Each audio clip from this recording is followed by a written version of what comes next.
दोस्तों नमस्कार। आपका हार्दिक स्वागत है आपके अपने चैनल लीगल लाइन।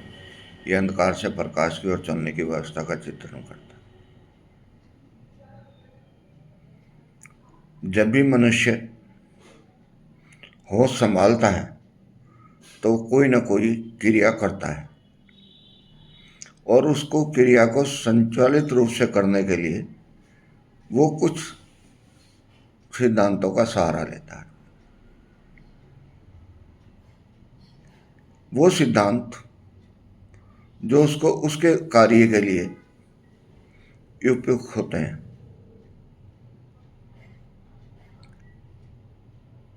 उन सिद्धांतों को ऋषि मुनियों ने विचार विमर्श करके शास्त्र में कन्वर्ट कर दिया। लेकिन जब उस शास्त्र सम्मत कार्य करते हुए भी उसके परिणाम फेल हो जाते हैं, तब दो प्रक्रियाएं आती हैं। एक के शास्त्र गलत हैं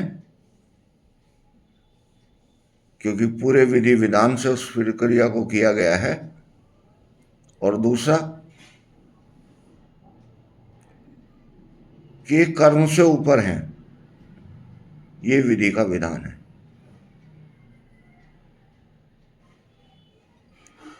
रामायण काल में भी आया है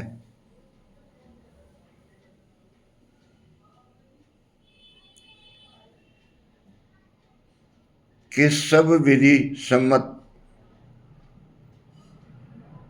शुभ अशुभ समय का विचार करते हुए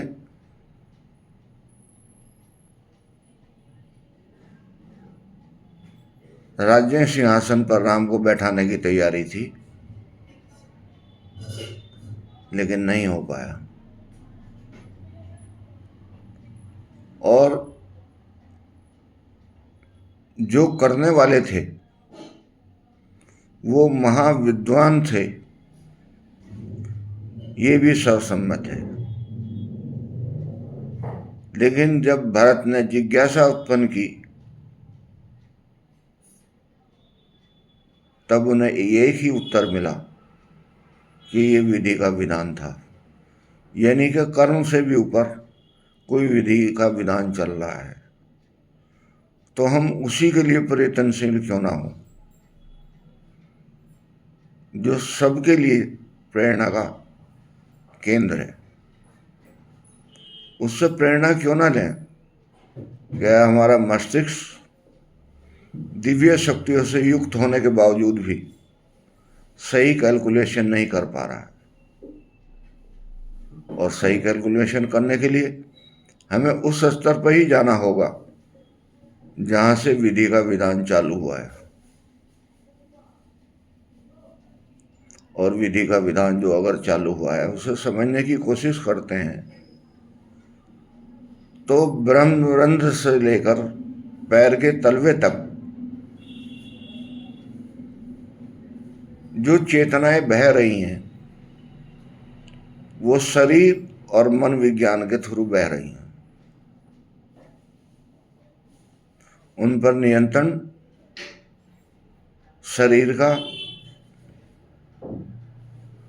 मन का और आत्मा का है। लेकिन जो विधि के विधान के थ्रू बह रही हैं वो ब्रह्मरंध्र से संचालित हो रही हैं। वहां एक प्रकाश स्रोत उत्पन्न होता है और वो पूरे ब्रह्मांड की जितनी भी चेतनाएं हैं उनसे जुड़ जाता है, और उनसे जुड़ने के बाद जो क्रियाकलाप होता है वो शास्त्रों से भी ऊपर होता है। यानी कि वो विज्ञान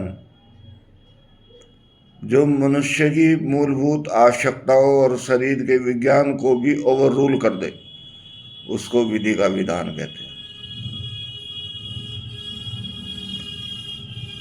तो हमें ये क्यों महसूस नहीं होता कि हम विधि के विधान की ही प्रार्थना करें, ताकि हम सही गंतव्य तक पहुंच जाएं। लेकिन क्या ये जरूरी नहीं है कि ये यात्रा भी पूरी करें? हाँ, ये जरूरी है, इस यात्रा को भी पूरी करें। लेकिन यात्रा को पूरी करते समय ही अगर हम ये विचार कर लें कि ईश्वर की जो संपूर्ण सत्ता है उसने मुझे ये कार्य दिया है और मैं उसके निर्देश पर ही इस कार्य को कर रहा हूँ, और मैं कोशिश करूँगा कि उसके निर्देशानुसार ही इसकी परफॉर्मेंस आए। मैं भूल जाऊं कि मैं कुछ करता हूँ, मुझे याद रहे कि मुझसे जो कराया जा रहा है वो सर्वोत्तम ही कराया जा रहा है, और कराने वाला भी कौन है? परमपिता परमात्मा।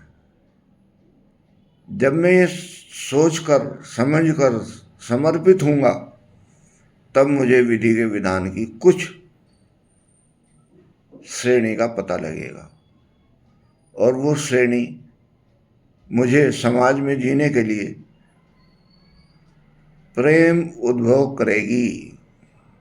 और जिसके पास ईश्वर का प्रेम है, जो समर्पित हो सकता है, उसको विधि के ज्ञान की जानकारी लेने की आवश्यकता नहीं है, वो तो स्वतः ही आ जाएगी। नमस्कार।